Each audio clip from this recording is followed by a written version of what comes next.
Mari kita berdoa. Terima kasih Bapa, terima kasih Tuhan Yesus, terima kasih Roh Kudus. Kami telah bersekutu dengan tubuh dan darah-Mu Yesus. Sebentar kami akan mendengarkan sebagian daripada kebenaran firman-Mu ya Bapa. Sebelum itu, segala puji, hormat, syukur kami naikkan kepadamu Bapa, kepadamu Tuhan Yesus dan kepadamu Roh Kudus, karena Engkaulah Allah Tritunggal kami yang Esa.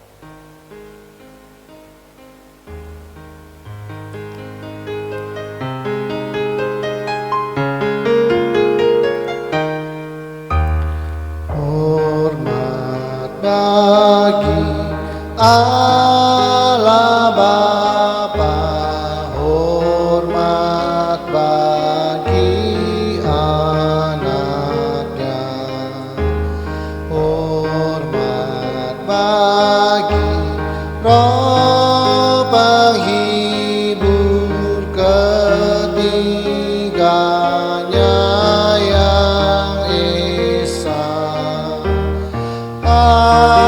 Haleluya, haleluya, ketiganya yang Esa. Haleluya, haleluya, ketiganya yang Esa. Ketiganya yang Esa, ketiganya yang Esa.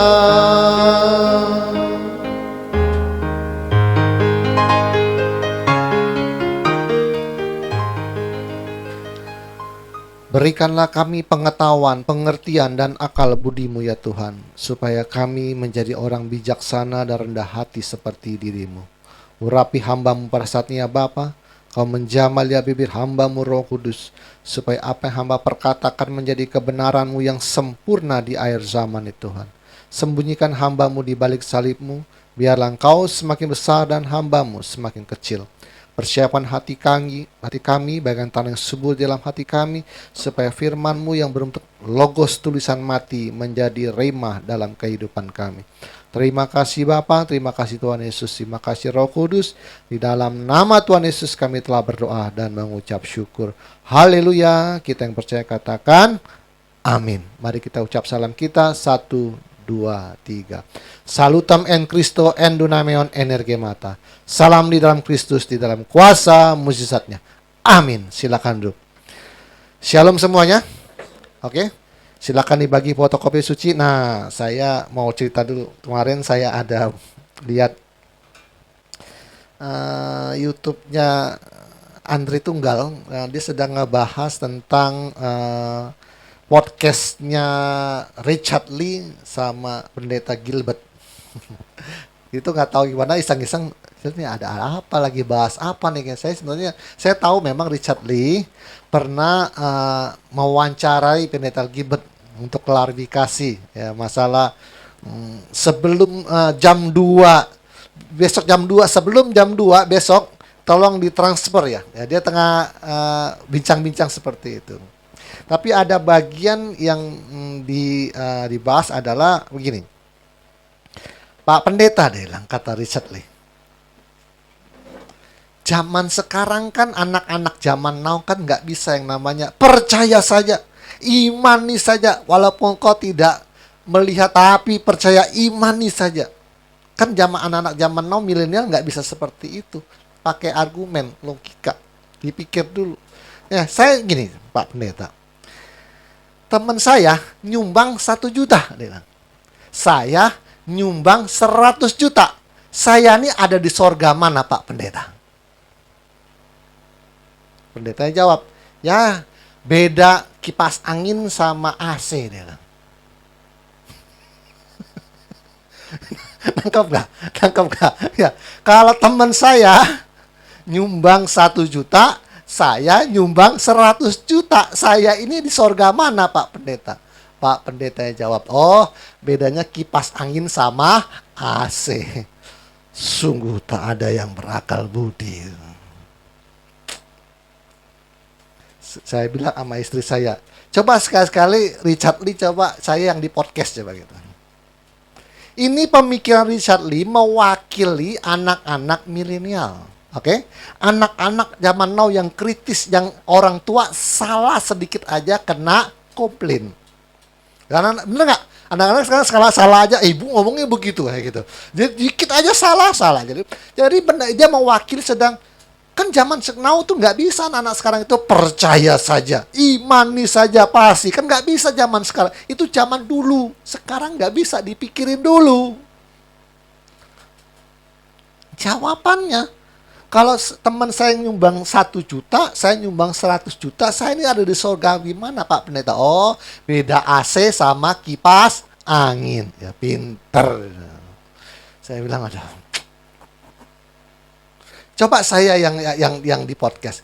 Karena pemikiran Richard Lee, saya kasih tahu, dia manusia ini dalam berpikir seluruh dunia ada kerangkanya, Pak, terkurung. Jadi Richard Lee dengan pemikiran anak zaman milenial keluar dari kerangkeng ini, Pak. Keluar. Dia transenden, Pak, kalau kita nyebutnya, Pak. Keluar dari yang sudah ada. Zaman dulu kan percaya saja, imani saja. Dia coba keluar. Anak zaman sekarang kan nggak bisa begitu. Kalau saya nyumbang 1 juta, teman 1 juta, saya nyumbang 1 juta, saya ada surga mana? Kalau memang orang masuk surga berdasarkan amal baiknya. Dia mau ke sana, saya tahu. Dia lagi transenden, dia keluar dari kurungan kerangkengnya manusia ini. Manusia dunia itu kerangkeng dia. Berbuat baik sebanyak-banyak supaya diterima oleh Tuhan Yang Maha Esa. Jadi ini kerangkeng. Saya bilang, mau keluar kerangkeng, lawannya harus ATM. Mau keluar kerangkeng ini, keluar dari penjara pikirannya, keluarin dari kerangka yang sudah ada di seluruh dunia, terpatok seperti ini. Mau keluar dari pikiran ini, harus ATM yang diwawancara. Coba apa jawabnya? Saya bilang gini, jawaban kalau saya misalnya yang diwawancara, permasalahannya adalah saya sebagai pendeta ya, kita harus ikut aturan yang tertulis. Secara Alkitab, masuk surga itu bukan karena perbuatan baik. Kunci dulu itunya. Kunci dulu bagian itunya. Dia karena mau berbuat baik 100 juta sama 1 juta nih ya. Itunya kunci dulu. Kalau masuk surga itu bukan karena perbuatan baik, tetapi karena kasih anugerah Tuhan. Kalau mau ikut perbuatan baik, ikut standar yang punya sorga. Oke, setuju nggak nih? Kebaikan, kebenaran, kesuciannya harus ikut standarnya siapa? Tuhan. Kalau Anda mau pakai perbuatan baik standarnya itu, dengar ya, jam berapa sekarang? Oke, jam 12:30 ya. Kalau Anda mau pakai standar perbuatan baik, maka untuk masuk sorga, Anda harus memenuhi standar yang punya sorga. Kesuciannya, kebaikan dan kebenarnya harus standarnya Tuhan. Saya kunci balik. Kalau begitu, pasti waktu saya jawab seperti itu, pasti ada pertanyaan selanjutnya. Sudah saya baca ini. Kalau saya jawab seperti itu, harus ikut standar kebenaran, kesucian, dan kebaikannya Tuhan. Pak Pendeta, mana ada yang sanggup Pak Pendeta untuk memenuhi standarnya Tuhan? Pasti ke sana. Udah kebaca kok. Ini permainan pikiran memang begitu. Nah, saya akan jawab begini. Saya kunci lagi yang kedua. Kalau kita merasa tidak sanggup untuk memenuhi untuk kebaikan, kebenaran dan kesuciannya Tuhan, sudah selayaknyakah kita merendahkan hati untuk minta pengampunan dan diskon dari Tuhan? Benar nggak, Pak? Minta dispensasi karena gua nggak sanggup untuk memenuhi standar surga. Kunci langsung. Nggak pakai AC atau kipas angin. Jadi kalau Anda merasa ragu-ragu dan tidak ada punya keyakinan untuk memenuhi standar daripada kesucian, kebenaran, dan kebaikan Tuhan, Anda nggak sanggup toh? Lebih baik engkau sujud menyembah dan merendahkan hatimu di hadapan Tuhan supaya engkau bisa masuk surga dan menerima anugerahnya. Amin. Itu yang benar. Kunci langsung. Harusnya, makanya saya udah gregetan. Nanti saya bikin hari Kamis interaktif dua arah. Pertanyaan pertama, saya kunci semua. Mau keluar dari kerangkeng ini, ayo mau keluar. Mau main kemana-mana, mau sampai ke planet Pluto. Nggak mau terkurung di bumi ini. Mau keluar, saya pemikirannya. ATM jawabannya. ATM udah biasa Pak, suka mikirnya, suka yang keluar dari kerangkeng. Transenden itu udah mainannya ATM tiap bertahun-tahun. Jadi Anda kalau mau bermain keluar dari pemikiran ini, keluar. Ayo, kita main sebentar, main kayak bola, digocek-gocek gitu kan, cek-cek, ayo diikutin sama ATM. Mau kiri apa kan, nggak akan gol, gawang nggak bakal masuk gol, kipernya udah jago soalnya, kan bisa masuk. Anus ATM yang diwawancara kalau mau main transenden, mau keluar dari kurungan kerangkeng manusia ini, yang pemikiran yang terdoktrin ini, keluar. Kalau ATM memang bertonton main suka keluar makanya suka keluar dari standar yang ada. Memang harus seperti itu. Apakah Tuhan dibatasi oleh kerangkeng? Kan enggak. Wih, tidak terselami hikmatmu tiada terselami. Apa? Kasihmu dalam tak terduga. Anda mau di kerangkeng? Anda saya nih wawancara coba. Tukang tanyanya saya kunci habis tukang tanyanya. Harus begitu. Nggak ada lagi. Orang punya lagi doktrin namanya ketetapan Allah. Ketetapan Allah itu artinya segala sesuatu itu adalah kehendak Allah. Makanya ada doktrin namanya dalam Calvinis tulip. Kita Anda belajar buka Google tulip. Nah, di Calvinis itu reform ada namanya TULIP, tulip itu. Doktrin ketetapan Allah. Jadi orang yang terkerangkeng oleh doktrin ketetapan Allah, dia berpikir ini, segala sesuatu adalah ketetapan Allah. Pak, bukankah kalau daun jatuh pun kalau bukan kehendak Allah, tidak akan jatuh? Oke? Pikir ya benar juga. Gitu. Pasti atas kehendak Allah. Kalau gitu, kalau saya berzina, harusnya kehendak Allah. Kalau terjadi kok. Gimana Pak? Daun jatuh kalau bukan kehendak Allah tidak akan jatuh. Kalau gitu saya berzina, sampai terjadi hamil, itu berarti kehendak Allah Pak.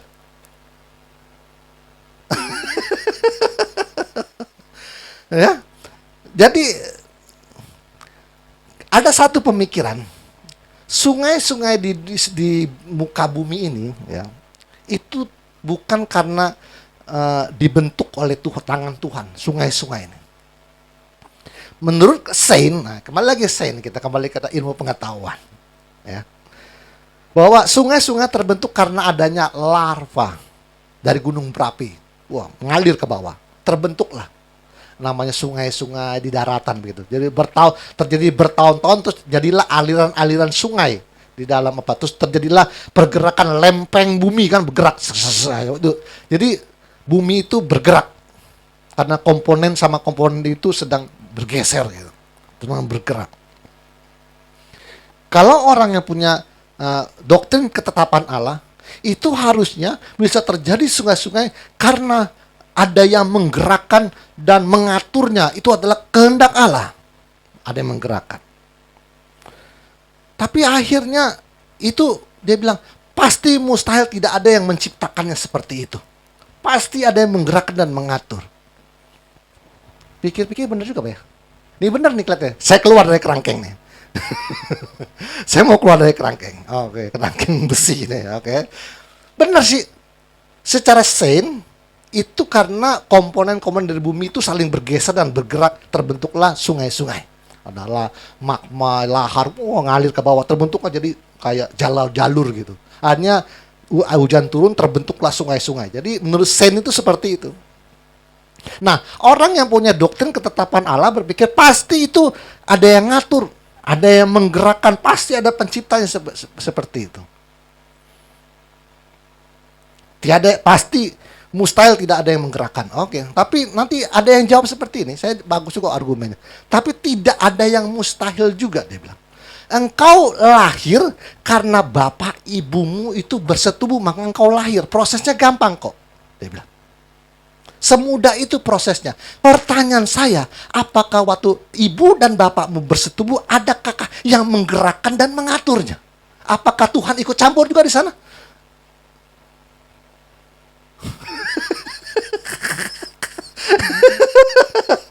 Wah, pusing Anda. Anda pusing gitu. Kalau Anda berpikir bahwa segala sesuatu sungai itu digerakkan oleh satu yang ngatur, yang penciptanya, kalau begitu yang bapak ibumu bersetubuh lalu lahirlah engkau begitu mudah prosesnya. Apakah pertanyaannya, apakah ikan turut campur juga dalam gerakan dan aturan itu waktu orang tuamu bersetubuh? Bingung. Jikalau Anda masih percaya bahwa persetubuhan ayah ibumu adalah pergerakan dan diatur oleh Tuhan, artinya bilang sama mamamu, jikalau papamu nanti bersetubuh dengan wanita lain, dia harus bisa menahan amarahnya. Karena apa? Karena bapakmu sedang melakukan kehendak Allah. Kan cuma melakukan kehendak Allah. Kan segala sesuatu digerakkan, diatur oleh Sang Pencipta. Kehendak Allah. Berarti kalau bapakmu sampai bersetubuh dengan wanita lain, bilang sama mamamu, sabar juga, jangan marah. Karena apa? Bapakmu sedang melakukan gerakan yang diatur dan kehendak Allah. Gimana Pak? Wih gila. Iya, makanya doktrin ketetapan Allah kita di ATM nggak pakai Pak. Karena apa? Karena kita ada bagian yang namanya freedom, Pak. Nah, ini free will, ya. Freedom dan free will. Hak merdeka dan kebebasan. Bagian itunya Tuhan tinggal atur-atur. Jadi artinya engkau masuk ke sorga, pertama adalah Tuhan kasih dulu anugerahnya. Setelah itu Alkitab berkata, kerjakanlah keselamatanmu dengan takut dan gentar. Kerjain. Jangan terima beres, Pak. Artinya ada free will bermain di sana. Tuhan itu sedang memainkan wayang hidup loh. Wayang hidup yang punya kehendak bebas loh. Tuhan tuh sedang memainkan wayang, bukan wayang mati yang digerakkan oleh dalangnya. Ngikut aja. Nah, gitu. Tuhan lagi memainkan wayang yang hidup, yang punya hak kehendak bebas, dengar nih. Tapi kita sedang diajarin Tuhan berakal budi dengan pemikiran transenden supaya gerakanmu ini adalah bisa sama dengan gerakan Tuhan. Nah ini nih, kita ini kan sedang berlatih. Pertimbanganku adalah pertimbangan Tuhan. Pikiranku adalah pikiran Tuhan. Benar? Ucapanku adalah ucapan Tuhan. Langkah kakiku adalah langkah kaki Tuhan. Waktuku adalah waktu Tuhan. Kita nih wayang yang punya freedom sedang diajarin free will-nya itu untuk mengikuti gerakannya Tuhan. Kiri, kanan, nunduk, atas. Lagi ngikutin melalui apa? Free will-nya manusia. Kalau Tuhan bilang nggak mau ikut juga nggak masalah. Tuh Tuhan bilang kalau nggak mau ikut juga nggak masalah. Bener nggak? Kalau nggak ikut, akhirnya apa? Masuk di dalam namanya pencobaan masalah. Ya wis, jalanlah. Aku nonton, nggak mau ikut gerakan aku. Kan? Nggak mau ikut gerakan aku juga nggak apa-apa. Kita lihat aja. Enggak. Itu, kita nih lagi dituntut free will-nya tuh bermain untuk terus menghomoyoskan dengan Tuhan. Tapi Tuhan juga nggak lepas lu. Waktu kita lagi berusaha menghomoyoskan diri kita dengan Tuhan, Tuhan lepas tangan nggak? Nggak, dibantuin lu. Latihan. Kiri. Pelan-pelan ya. Kiri. Gerak. Kiri. Kanan. Itu latihannya. Wah, salah Tuhan. Oh ya, salah. Nanti kalau udah lancar, kanan, kiri, depan, belakang. Tuh, cepet kan? Kalau lama, kiri. Oh, pas saya patah pinggang, Tuhan nggak berangkat kiri. Kanan. Latihannya begitu, memang mungkin ada keselio dikit mungkin. Tapi nanti kalau udah mahir enak. Tuhan bilang depan, belakang, kanan, kiri. Tuh, enak. Tuhan hanya ngomong tek. Nah, itu tuh, ini perlu latihan ini. Dengan hak dibantuin loh. Kita sedang usahakan dirimu sempurna, menjadi sama dengan Tuhan. Tapi Tuhan nggak lepas tangan. Dia tahu ini wayang ini sedang tidak posisinya manusia purba semua, tidak berakal budi semua ini. Sedang dilatih, dibantuin. Dikasih kekuatan Roh Kudus, di ibu dikasih rematos Kristo, dikasih rema terbaru, dikasih tahu. Nanti dalam hati timbul, kayaknya Tuhan ngomong gini nggak boleh nih kayaknya. Oh kayak nanti ada situasi, kok ke sana buntu ya. Wah kesini bisa nih, kesini kok menambah buntu. Itu semuanya diatur oleh Tuhan supaya gerakan kita sama dengan Tuhan. Itu aja gampang. Seharusnya ya, kamu mau wawancara itu coba dipanggil ATM gitu. Mau main keluar dari kerangkeng nggak boleh gitu. Kita nih makanya suka dianggap orang nyeleneh gitu kali ya Pak ya. Karena suka keluar dari kerangkeng kurungan pemikiran manusia pada umumnya. Tapi kelebihannya apa? Waktu doktrin masuk, mental. Doktrin masuk, mental. Itu akibatnya. Benar ya? Doktrin masuk, mental. Karena pemikiran kalian, mereka masih di dalam. Di doktrin. Kalian sudah main di sini. Dia mental. Pemikiran anak-anak ini nasi kebanyakan air jadi bubur ini. Kurang pulen enggak, kebanyakan air lembek. Karena mainnya di kurungan, kita keluar, Anda main di sini, kita main udah di luar, mainnya udah putar-putar keliling dunia kita. Anda berputar di bumi ini, bulat di sini, pedomannya di sini aja. Kita ini satu-satunya ada gereja yang selalu bermain di transenden. Oke ya. Saya nggak panjang ya, 10 menit aja. Oke, kudus sehingga bersih dari kejahatan, khotbah yang ke-308, episode yang ke-9. 1 Karena itu kami senantiasa berdoa juga untuk kamu, supaya Tuhan kita menganggap kamu layak bagi panggilannya, dan dengan kekuatannya, nya siapa? Besar. Kekuatannya menyempurnakan, nggak tinggal diem dia, kehendakmu untuk berbuat baik dan menyempurnakan segala pekerjaan imanmu. Kita sedang beriman untuk menjadi homoios dengan Tuhan. Itu pekerjaan iman, itu nggak kelihatan itu. Kalau perbuatan baik kelihatan, oke? Itu semuanya dengan kekuatannya dibantu, nggak lepas tangan kok. Tuhan main wayang hidup yang pakai free will ini, dia nggak lepas tangan. Walau kita dikasih tahu, kita berusaha untuk homoios, tapi dia dilepas tangan, diberikan kekuatan, dikasih pengetahuan supaya orang ini bisa mencapai apa yang Tuhan mau. Wah mantap gitu. Masa pemahaman begini kurang mantap sih. Ya cuma kan nggak sampai orang ke sana. Oke. Telah dikatakan minggu kemarin bahwa kehendak Bapa adalah berbuat baik. Walau kita banyak buat mukjizat, kalau perbuatan kita jahat akan masuk neraka. Jadi saya kasih tahu ya, ini jangan heran saya selalu ulang-ulang ya, bahwa ada song leader WL, ada pendeta, ya. Kalau di mimbar bisa bikin mukjizat Pak, penuh pengurapan, penyakit doain sembuh. Tapi keluar dari mimbar dia homo Pak. Ini saya kasih ulang-ulang nih. Saya kasih tahu ulang-ulang. Saya bisa mengatakannya karena saya pernah memberkati pernikahan kakak perempuannya. Dan kakak perempuannya sambil naik Avanza sama saya di Jakarta, dia cerita, ini Pak Pendeta itu adik saya. Dia gay dia. Dia gay dengan pendeta ini. Penyanyi ini WL-nya. Saya bisa mengatakan karena saya nggak bisa nyebut nama. Ya, tapi itu orang yang saya mau berkati itu cerita sama saya. Itu kakak perempuan, jadi perempuan ini mau nikah, saya yang memberkati pernikahan dia. Sambil naik Avanza dia duduk sebelah, dia cerita sama saya. Itu adik saya dia. Adik kandung iya. Jadi itulah namanya, walaupun Anda banyak buat mukjizat, kalau perbuatanmu seperti itu, kau tidak bisa lolos. Pasti masuk neraka jahanam. Oke. Pertanyaannya adalah, apakah perbuatan yang jahat, apakah saya mencuri? Apakah yang namanya perbuatan jahat itu karena saya mencuri, menipu, menyakiti orang lain yang disebut dengan jahat? Apakah cuma itu doang? Enggak. Bukan hanya itu yang dimaksudkan. Ada karakter yang Karakter itu jahat, sombong itu jahat, memegahkan diri, membanggakan diri, mengkultuskan diri, menyimpan kesalahan orang lain, ego, meninggikan diri, jahat. Cinta uang itu jahat, mempersut orang itu jahat, membual itu jahat. Jadi kita mempersut orang lain aja, itu juga jahat, Pak. Makanya di gereja Aten itu tidak mau mempersulit orang, mau nikah aja udah. Anda kalian siapin aja semuanya.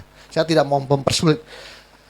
Sulit gini, Pak. Katanya harus katekisasi pernikah 6 bulan, Pak. Orangnya udah bulan depan udah mau nikah.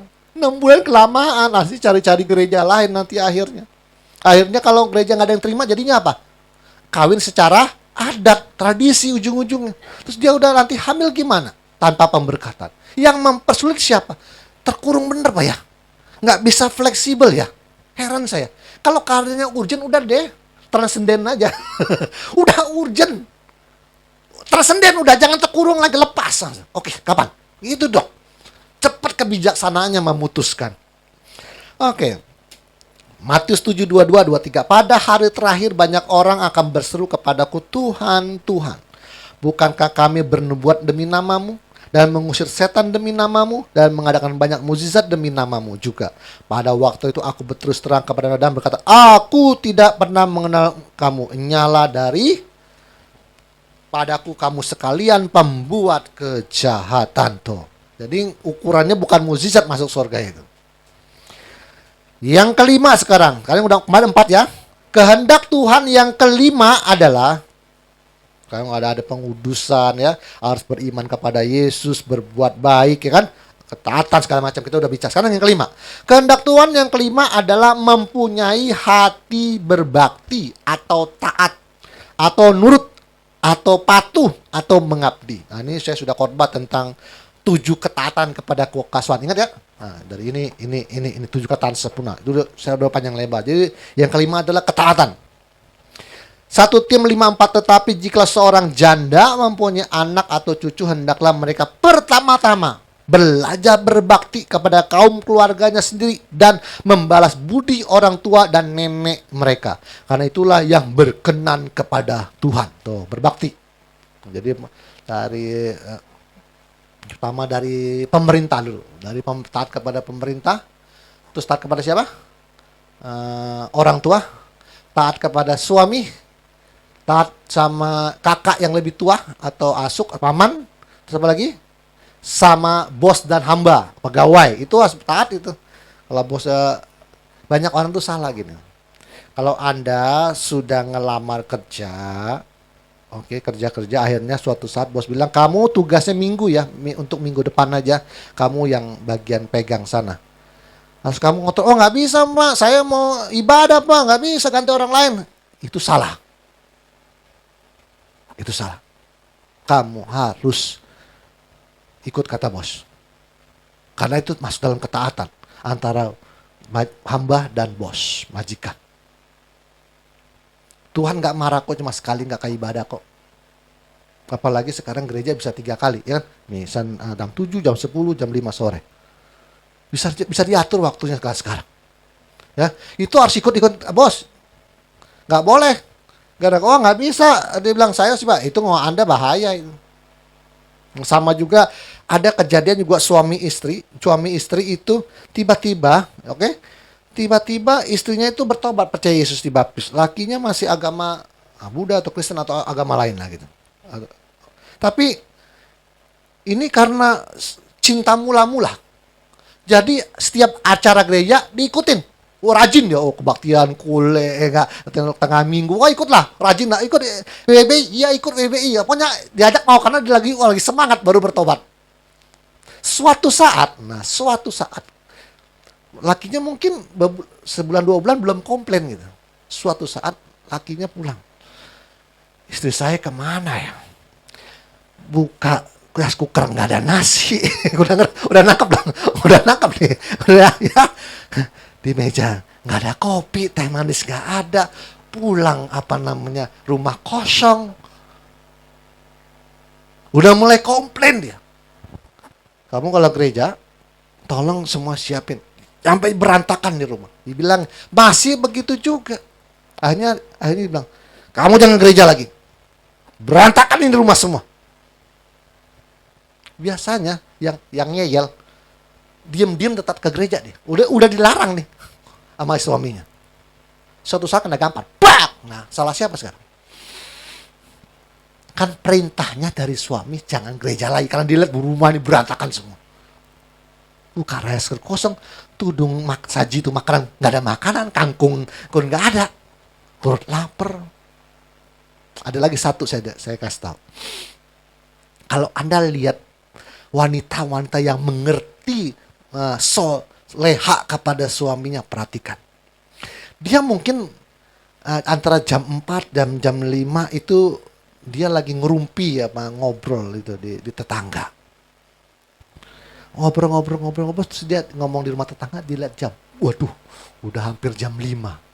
Kalau yang mengerti tentang soleha berbatin, waduh, sorry ya, ku tinggal dulu ya, lakiku mau pulang. Langsung, bener gak? Kenapa? Dia tahu setelah suaminya mau pulang, istrinya sudah harus menyambutnya di rumah.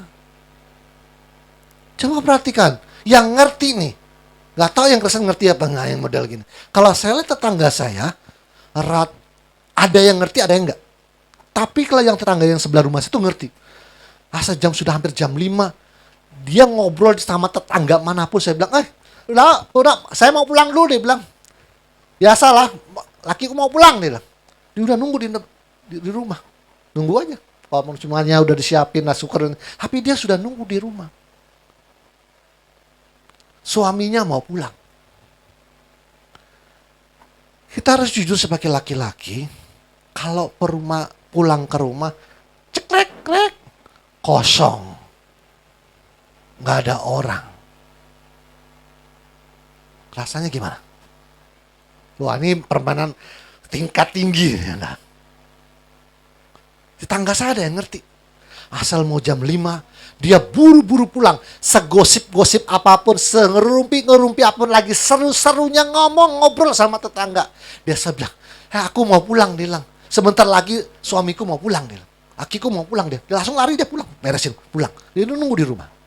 Hebat ya, luar biasa ya. Yang begitu, itu namanya berbakti kepada suami. Jangan gara-gara komsel, kebaktian segala macam, Anda sampai berantakan rumah. Komplain lakimu. Nah, yang terakhir adalah apa? Ketaatan sempurna antara hubungannya antara gereja dan Kristus. Yesus adalah gambaran lah kepalanya, benar, kepala gereja Yesus itu. Kalau kepala memerintahkan melangkah, tapi kaki bilang ada sakit. Kepalanya yang salah atau kakinya nggak beres? Yesus adalah kepala gereja. Kepala merintah otak. Angkat kaki dan melangkah. Pas angkat, ada sakit. Yang salah yang merintah, apa kakinya nggak beres? Kakinya nggak beres. Ada encok, rematik, asam urat, saya nggak tahu. Yang nggak beresnya Anda. Demikianlah. Tuhan bilang, jangan berzina, jangan membunuh, jangan berbohong. Tapi tetap berbohong, tetap mencuri, tetap curang. Yang nggak beres, yang kasih perintah apa? Anggota tubuhnya. Gampang kan? Yang nggak beres Anda. Perintahnya ada kok. Jangan berbohongnya masih bebula, kata orang Bangka. Masih bebula katanya. Oke. Kalau sampai sini ya, kalau 1:21. Jika kamu dahulu hidup jauh dari Tuhan dan yang memusuhinya dalam hati dan pikiran seperti yang nyata dari perbuatanmu yang nyata. Nah, ini dia. Jadi, walaupun kita sepertinya percaya kepada Tuhan, tetapi cara hidupmu itu ya, melanggar semua aturan Tuhan, itu sebenarnya Tuhan berkata, engkau telah memusuhinya dalam hati dan pikiran seperti yang nyata dari perbuatanmu yang jahat. Dimulai dari mana? Hati dan pikiran. Memang kita nggak, yang di dalamnya nggak beres kok, Pak. Lagi dikurung pakai kepompong yang namanya jasad nih, kepompong jasad. Nah, memang di dalamnya nggak beres nih, hati dan pikiran. Menjadi terwujud nyata melalui apa? Buatanmu yang jahat. Memang di dalamnya memang sumbernya. Di dalam kepompong ini nggak benar. Orang ngomong apa nih, nggak benar nih. Suzon. Kenapa sih manusia suka berpikir negatif? Dia memikir selalu dari sisi negatifnya. Bingung saya kadang. Coba bisa bikin gini Pak. Enggak, mungkin maksudnya begini kali. Kan kita selalu ngelurusin gitu. Salah, begini kali maksudnya. Coba tanya Kang Kapcai deh. Jadi susah. Manusia nih kalau selalu suzon bikin negatif susah, cari selumbar terus. Oke. Sampai sinilah. Oke, minggu depan mari kita berdoa. Terima kasih Bapa, terima kasih Tuhan Yesus, terima kasih Roh Kudus, hamba-Mu telah selesai ya Tuhan. Kumpulkan kami dengan tubuh yang sehat dan pikiran sehat, dan Tuhan Kau memberkati dalam kehidupan kami Tuhan. Terima kasih Bapa, terima kasih Tuhan Yesus, terima kasih Roh Kudus, Engkau terus membantu kami dengan kebijakan-kebijakan sanaan Tuhan. Kau memberikan kami pengetahuan-pengetahuan yang selalu fresh Tuhan setiap minggu Tuhan. Terima kasih Tuhan. Kami dari makhluk selevel manusia purba yang tidak mengerti jahat dan baik ya Tuhan. Sekarang ATM terus bertambah dewasa.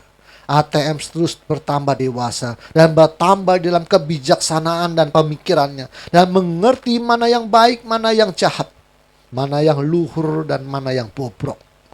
Terima kasih Tuhan atas semuanya Tuhan. Memang pemikiran-pemikiran transenden ini sulit untuk diterima oleh orang yang terdoktrin oleh kerangkeng Tuhan, pemikiran pola seluruh dunia. Tapi kami tetap bertahan. Suatu hari nanti Engkau pasti meninggikan kami untuk menyatakan kemuliaan di hadapan manusia ya Tuhan. Terima kasih Bapa, terima kasih Tuhan Yesus, terima kasih Roh Kudus. Di dalam nama Tuhan Yesus kami telah berdoa dan mengucap syukur. Haleluya, kita yang percaya katakan amin. Tuhan Yesus memberkati.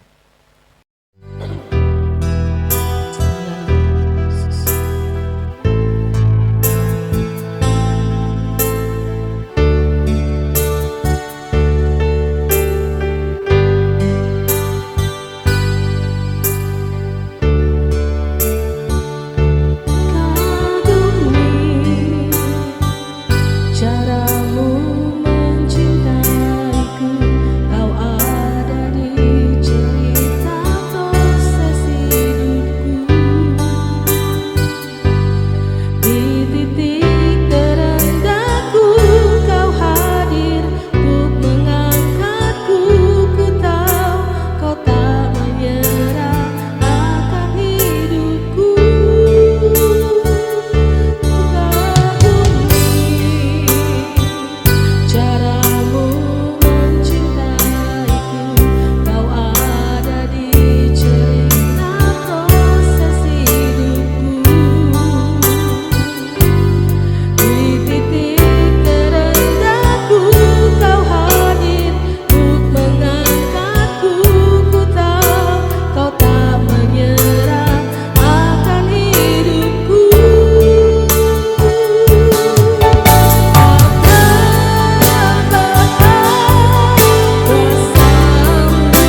Bahwa engkau percaya kepadanya, engkau mengandalkan dia. Ya,